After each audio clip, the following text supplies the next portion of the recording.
داؤد ابراہیم کا جنم 26 دسمبر 1955 کو انڈیا کے مہاراشٹر کے کھیڑ میں ایک کوکڑی مسلم پریوار میں ہوا تھا۔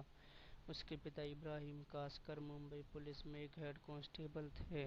اس کی ماں امینہ بی ہاؤس وائف تھیں۔ داؤد ابراہیم ڈونگری کے جڑگاؤں علاقے میں رہتا تھا اور احمد سیلر ہائی اسکول میں پڑھتا تھا، جہاں سے اس نے پڑھائی چھوڑ دی۔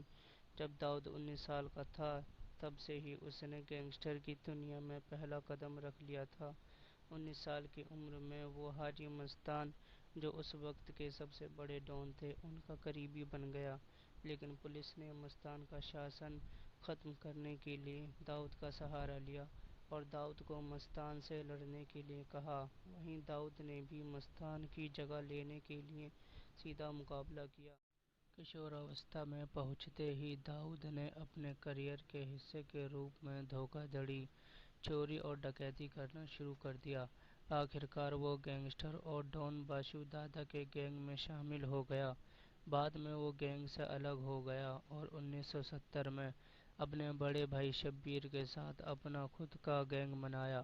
اس وقت داؤد کے کئی دشمن بھی بن گئے اور کہا جاتا ہے کہ ایک بار گیس اسٹیشن پر 3 ہتھیاروں نے داؤد اور شبیر کو گھیر لیا تھا، جہاں شبیر مارا گیا۔ پھر داؤد اور بھی خطرناک ہو گیا اور 3 سال بعد داؤد نے اپنے بھائی کا بدلہ لیا، جبکہ پولیس نے داؤد کو مستان کے خلاف کر دیا تھا۔ پولیس کے لیے سنبھالنا مشکل ہو گیا تھا۔ بعد میں 1984 میں داؤد پر ہتیا کا آروپ لگا۔ کہا جاتا ہے کہ بعد میں وہ دبئی بھاگ گیا۔ کچھ سالوں کے بعد اس نے اپنے دوسرے ان کمانڈر چھوٹا راجن کی مدد سے گینگ کا وستار کیا، جس میں اس کے گینگ میں 5000 سے زیادہ لوگ تھے اور 1990 میں سالانہ 10 کروڑ لاتے تھے۔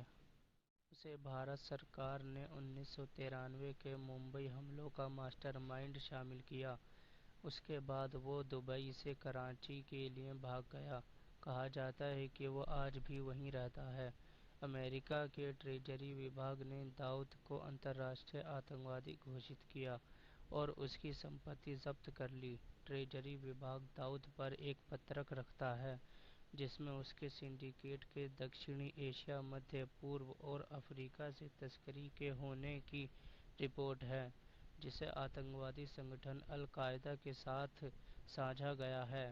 فیکٹ شیٹ میں ہے کہ داؤد کا سنڈیکیٹ یونائیٹڈ کنگڈم اور پشچمی یورپ میں بڑے نشیلے پدارتھ ہیں۔ مانا جاتا ہے کہ اس کے القاعدہ نیتا اسامہ بن لادن کے ساتھ بھی سمپرک تھے۔ 1990 میں داؤد نے طالبان کے سرکشن میں افغانستان یاترا کی۔ سنڈیکیٹ نے لگاتار دنگوں، آتنکواد اور دیش کے نقلی بھارتی مدرا نوٹوں کے سہارے سے بھارت کو استھر کرنے کا لکشیہ رکھا ہے۔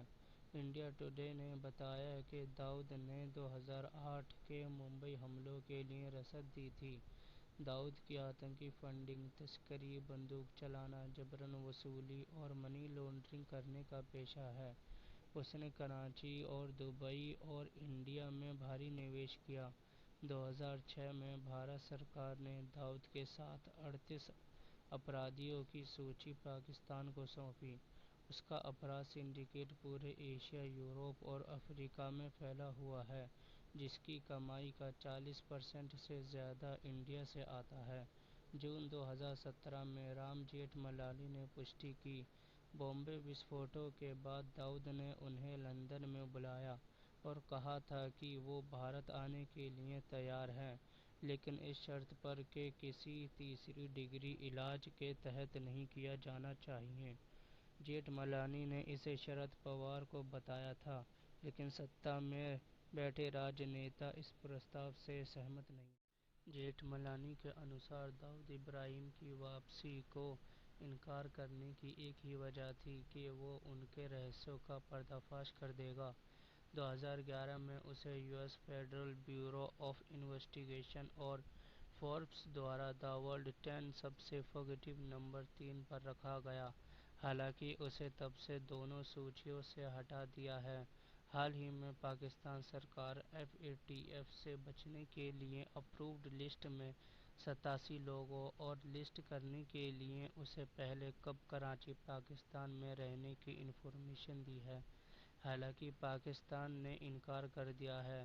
2020 میں بھارتی سرکار نے مہاراشٹر میں کوکن کے رتنا گری ضلع کے گاؤں میں داؤد کی 6 سمپتی کو بیچ دیا۔